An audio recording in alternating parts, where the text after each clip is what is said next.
Anne, Karen, Tracy, Lynn, Julie, Natalie, Michelle, Ashley, Tony, Jamie and Jeff, to name a few. She loved her friends. To me, she was like a sister. She was the only girl in the family. Mum waited 12 years after Peter to get her daughter. So Yvonne was the apple of their eye. And if Mum said no, Dad would say yes. As a kid, her favourite thing was up the willow tree out the front with Shane, Jason, Malcolm, Alison and Nicholas. They would sit in the tree and talk for ages. Another favourite of hers at family gatherings, we would go across the road into the paddocks and have cow dung fights. When John broke his leg, Yvonne and I were having coffee at my place, laughing together. John started yelling and I said, "Oh, don't worry, he's just lost a spanner." And we ignored him and carried on laughing. Shane came racing to tell us what had happened, so the three of us managed to get John onto a mattress and slide him into the back of Yvonne's station wagon and drive him to hospital. Yvonne loved the Lord so much, she wanted to sing his praises, so she took singing lessons. They taught her to sing Bohemian Rhapsody. Before long, we were dancing and laughing together once I come out with cotton wool in my ears, as the Lord hadn't gifted her with a great voice.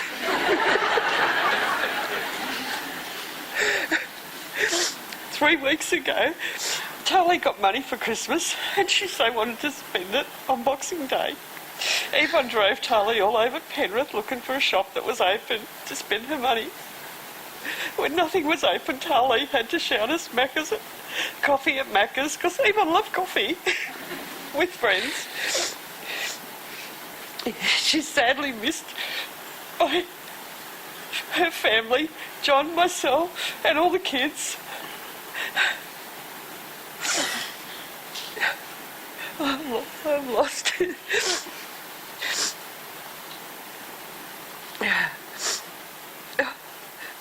No. You will be missed by Mum, John, Peter, Alison, Nicholas, Shane, Jason, Malcolm, Brendan, Jack, Charlie, and let's go shopping, Auntie Yvonne. Garlic, brown tape and tissues. Yvonne, rest in peace. We love you.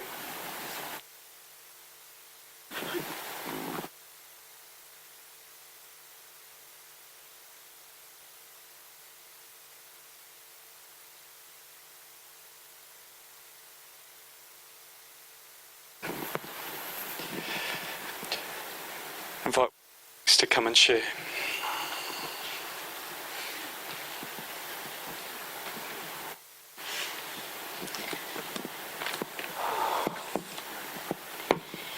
It is a privilege and an honour to be able to be here today to help celebrate Yvonne's life with her family and friends, and on behalf of Diploma 25 class.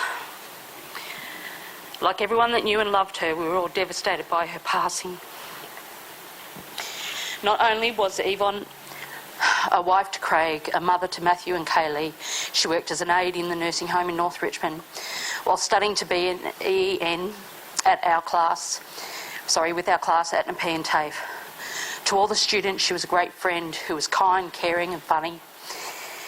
She was a special person to us all.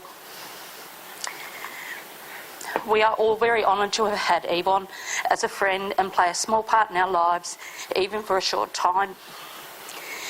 Even though we have only been doing the course for the past 10 months, our class would, without hesitation, agree that during that short time we became an extended family. Of course, when you're spending 8 hours a day, 3 days a week, sitting in the classroom with 25 people, you get to know them quite well and intimately. In the front row of our class, I sat in the aisle seat. Donna was next, Yvonne was next to the wall. It seemed that Donna and Yvonne's relationship would quickly develop into a state of comfort where, sadly, Yvonne felt comfortable burping, breaking wind and attacking Donna's phone. I can't count how many times it caused Donna to get into trouble because Yvonne was in a playful mood. We have experienced so many things in that short time. Classmates have had to leave for various reasons, be it family, medical or moving. And we've had new classmates joining us. But we have all been interested in each other's lives and shown this by celebrating such events as Sam's wedding, mourning the loss of Jamie Lee's son Hudson, as well as celebrating birthdays, crying at each other's hardships, laughing at funny stories together, in our dislike of exams, assignments, and most of all in text referencing, which is still the bane of our lives. We celebrated when we passed our exams, offered help to those that didn't. We gave hugs and pep talks when needed because we feel that we are a family. Our first day was a new experience for us all. New faces and loads of excitement in the air. And it was there that Yvonne met a kindred spirit named Donna. It was the first week while everyone was still getting to know each other when Donna and Yvonne realised that they were both Dutch and had the same birthdays. It was like a sign from above telling them that they must be friends, and that is exactly what they decided to do. They shared the same weird sense of humour and made plans to celebrate their birthday jointly this year. But alas, it was not meant to be. Yvonne and Donna shared many good times. One time in particular, when they were out shopping for an engagement present for our friend Natalie, they decided it would be fun to make Natalie and her fiancé a sex toy basket. Their first stop was Dimmicks for Kama Sutra book, then Priceline for some body oil, then Dan Murphy's for some champagne. They soon realised that yes, they had to visit a sex shop to complete the basket, and that they did. Yvonne and Donna have never laughed so much. Sorry. When they were retelling the story, the whole class was in fits of laughter over their antics. With Yvonne, there was always a good time and a good laugh to be had. They said they had learnt so much in that couple of hours. Yvonne only had to mention that visit and we'd all be in tears laughing. Oh, the good times. She was quick too, very quick. The canteen at TAFE only held 2 pineapple donuts per day, and boy did Yvonne and Maria love their donuts, especially the pineapple ones. It was a race to the canteen. It was not unusual for Yvonne to run into the classroom, dump her bags, and then head straight to the canteen to get the pineapple donut. Then come back and tease Maria that she got the last one. Nah, nah, nah. In Diploma 25, actually getting your hands on a pineapple donut was like winning gold. It was hysterical. But believe it or not, there were days that she would buy both donuts and give one to Maria, or share the last one with her. That was the type of friend she was. Yvonne was a beautiful person inside and out. She built friendships quickly at TAFE, and due to her friendly personality, her calm manner, her quick wit and her absolutely wicked sense of humour, so many times an educator explained something in class and Yvonne and Donna had both read a second meaning into it, looked at each other and were in tears of laughter. We will all miss that because it always brightened up a boring lesson for us all. Sorry, teachers. Recess and lunch times were a source of so much fun at TAFE. We sat at a table with Yvonne, Donna, Nat, Val, Maria, myself, Jack, Jill, Jules, Elijah, Anushka, Steve, Tony, and the list goes on. The stories we told, the laughs we had were endless. Oftentimes, the rest of the canteen would go quiet and everyone would be looking at our table to see what we were talking about, to see that they could see what was so funny. The stories caused us to laugh so much, so loud. All of us would have tears streaming down our faces due to either the saucy content or the conversations or just the funny stories being told. They were the fun times. We were lucky enough to discover Yvonne's zest for life during her first placement at Katoomba with Natalie. They jokingly called it their holiday, as they stayed in the nurses' quarters during the week and came home on weekends. When they walked down the corridors of the hospital to start and finish their shifts, they would jokingly say they were walking the strip. They were on afternoon shift together, so every morning before they had to start their shift, they would go on mini adventures. There was always so much to see and do, as she wanted to explore everything that Katoomba and the surrounding areas had to offer. They would drag each other to shops, cafes and places of interest where she would test out Natalie's fear of heights. Yvonne discovered her favourite cafe called Paris Cafe. It had the best pastries, and on their last day they went there and pretended they were in Paris and tried to speak French. One of our educators, Janie, commented that Yvonne was going to be a fantastic nurse, a really great one. Yvonne had the calm personality, the empathy, the patience and the willingness to always do the best job, along with a great sense of humour. She would have been an asset to any healthcare facility. So, Yvonne, we really hope that wherever you are, there is an endless supply of good times, laughs and pineapple donuts. All of our classmates will be doing everything possible to make sure that we pass the course and become EENs. We'll be doing this for ourselves, but we will be thinking of you and wishing that you were right beside us, achieving this goal that you wanted to achieve. They say in life you only meet a few people you truly connect with, and we really feel that we found this in you. We miss you immensely and look forward to meeting up with you again in the future. As a group, Diploma 25 wish to send our heartfelt condolences to Craig, Matthew, Kaylee and their extended families. We wish you all the best as you move through this difficult time, and we hope that you can find peace sometime. We love and miss you, Yvonne. Thank you, Wendy. I'd like to invite Barbara McLaren to come and share.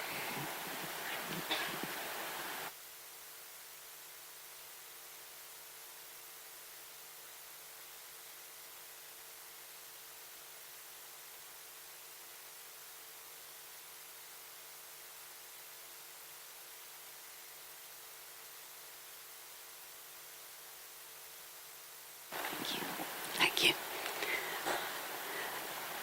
I'm speaking as a friend of Yvonne's and also as a representative of the life group she belonged to here in the church. I've known Yvonne since Kaylee was a preschooler, which is quite a long time. And the thing that struck me when I first saw Yvonne with her kids was her great capacity to have fun with them. Now, you know, this is a very special relationship. You often meet parents and they're either rousing at their kids or trying to manage them, or in other ways there's difficulties. But with Yvonne, there was always fun. And that we've heard about, haven't we? She had a terrific sense of humour and a sense of fun. She enjoyed working with children enormously, and she hoped at that time that she'd be able to become a teacher's aide, but unfortunately that was not to be. But she brought that enjoyment to leading the children here in church in their favourite songs at morning church, and this she did again with great aplomb and really gathered the children to her with that. She's been a valued part of our life group, which we call Body Life, for quite a number of years. As we've heard, Yvonne had a great sense of fun and a sense of humour, but I think we have to be true to say she suffered, as many people do, with a difficulty at times to have a positive outlook on life. This you probably wouldn't see a great deal, but we often heard about this, and I know it was true of her. This led to depression, but she battled valiantly with her problem. And her great desire and longing was to overcome and achieve a more positive outlook, which I believe truly happened in the last couple of years. In the last couple of years, our group has been really impressed with the way that she has shown her determination to get on with the career. She started work in the aged care facility, and she was amazing the way she stuck at it, despite the fact that she was full of anxieties and had real difficulties with coping with that work, and yet she remained stuck to it, and that was simply tremendous. And she completed her training, and we were all delighted and rejoiced with her when she got a scholarship to train for her EN. This was wonderful news, and I believe indeed it was the guidance of her life that she was to go ahead and do this. We'll miss her, She was honest with herself and with us, and she contributed fun, but also insight and some helpful comments to us. But now she's with her Lord. We know that because she belonged to him. And as Paul said, this is far better. And our sympathy and our love go out towards Craig, Matthew, and Kaylee as they come to terms with their loss. I know this is an ending in a way for many people, but with them, it won't be sudden. It'll be felt in various ways for a long time. So we pray for you and we give our love to you.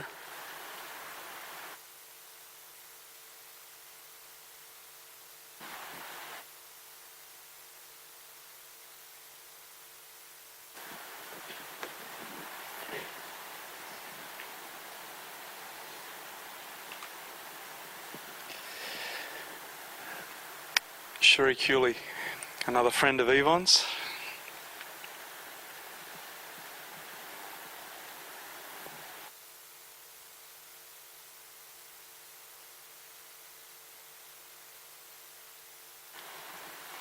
Hi. Yvonne Martin, my friend. She's a very funny lady, as you've heard. Over our years of friendship, we shared many heartaches, triumphs, and everyday life, and she always had a laugh. Her laugh, as you know and heard, is distinctive, and for me, for the first few days after her death, I just kept on hearing her laugh in my head, and it was a great comfort to me. There were times when she would phone me in tears, but even amongst all the tears, she always had a laugh. She cracked a joke, usually at her own expense, sometimes at mine, but it was always a laugh. She was a stirrer, and as I was too, we'd often stir each other up. And Yvonne would love to pull rank on me, to tell me to behave and respect my elders because she was 2 whole weeks older than me. Not fair. Her humour carried over into Facebook and Viber, and she was always sending funny memes just to stir me up and have a go at me. And I'm pretty sure she did that to a lot of people. A funny story was that Yvonne was a nail biter, as you probably already know, and she wanted to stop doing that. So quite a while ago this was, for several years we had an arrangement that if I saw her biting her nails, I had permission to whack her in the arm. We startled quite a few people as I would whack her wherever we were, church, cafes, down the street, shopping. Unfortunately, it never did cure her. So you can't talk about Yvonne without mentioning her artistic talent, her great love of animals, her love of flowers and love of plants and jewellery. We made this together.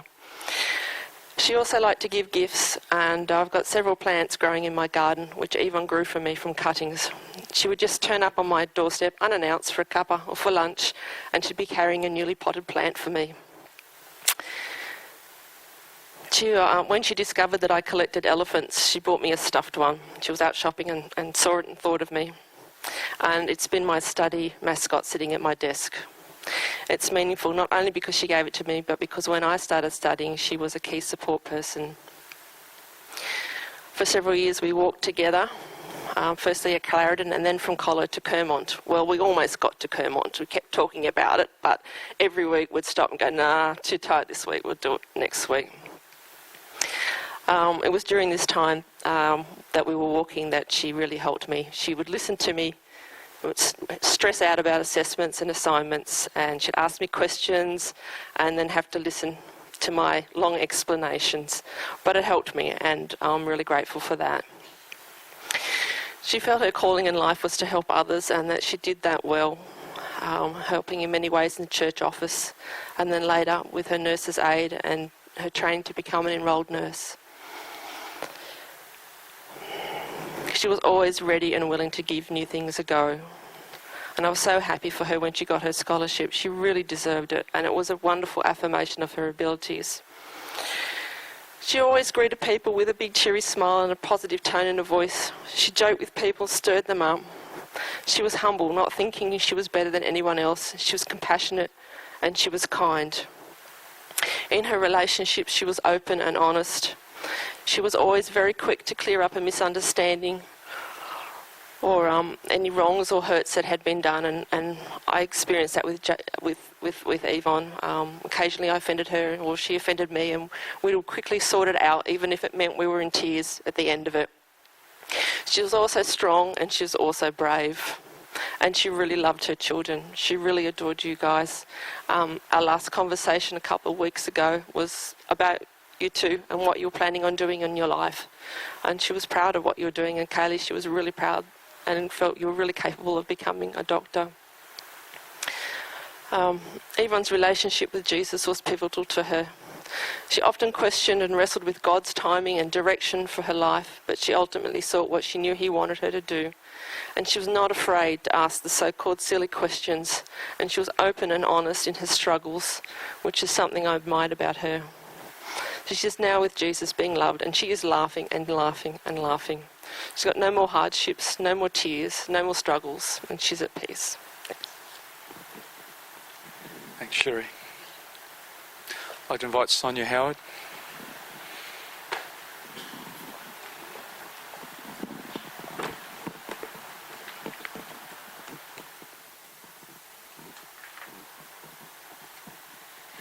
Thank you.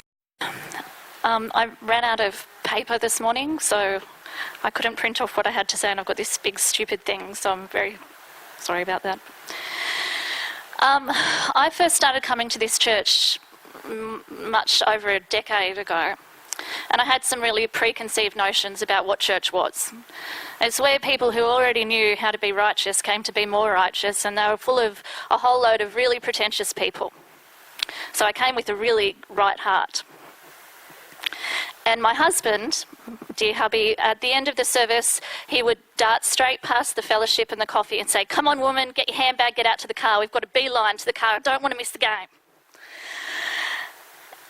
And one day, Yvonne came to me after the service and introduced herself to me. And the weeks followed, and she became quite insistent about befriending me. And to be honest, and I know this sounds really pathetic, I didn't have many friends. I didn't like people. People annoyed me. They were hard work. They expected me to call them back. I had 2 kids, little kids. I was the head of faculty at a college, and I was under a lot of pressure. And I didn't have time, at least I thought, for friendships. I couldn't be bothered. And she kept pursuing me. And she invited me into her small group, and that's where I got to know her really, really well. And during the course of one of these little small groups, we call them, you come together and you study the Bible and you have a chat about what's going on in life. She said, "I have a heart for the oppressed and those that are on the margins and on the fringes that don't seem to sort of fit with the clique." And I thought, well, hang on, is that how you saw me? Am I that loser? And then, as times moved on, I realised, yes, I was worse than that loser. Because I didn't come here humble like she did and looking to serve others and love like Christ loves like she did. I came here to get my spiritual piece of bread, get fed, get in, get out, go and clean the house, pay the mortgage, pay the bills, but I wasn't going to put myself out and actually love someone. I wasn't going to put some time into relationships like Yvonne did and actually care about someone. And I think over the years that I've known her, that's the profound lesson that she's taught me. So here, at this church, one of the many remarkable things that has drawn me here is people like Yvonne. This church will always be my home church, even though we live over 900 kilometres away now. This church is where my children were born into and where I buried my firstborn. I love this church because of its authenticity. But the church itself, as you can see, is a pretty ordinary looking space. The church, what makes it beautiful and profound are its people. People like Yvonne, who know how to love, who know how to be real. They're real about life. They're real about the heartbreak and the disappointment. They're real about the stuff. And I found her refreshing. She wanted to be Christ-like so much. And I'm pretty sure that's why she's home now. This is not the accident it appears to be. Our days are numbered and they're written down in his book. And he calls them when he will. He called my boy at 10, and he called Yvonne now. And he seems to like farters and belchers.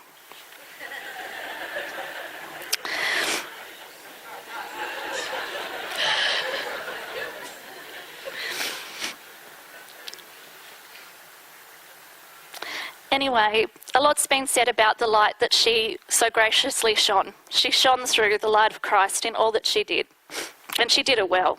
She seemed to be everywhere. It was kind of bizarre. She had this incredible energy. You'd look up and there was Yvonne. She was in the women's Bible meetings, and then playgroup would be on here for the babies, and playgroup for me was a lifesaver. I could have a cup of coffee and my kids would stop harping in my ear. Unlike Yvonne, who had a lot of fun with her kids, my kids were hard work. I have fun with them too. But she would be chatting to the girls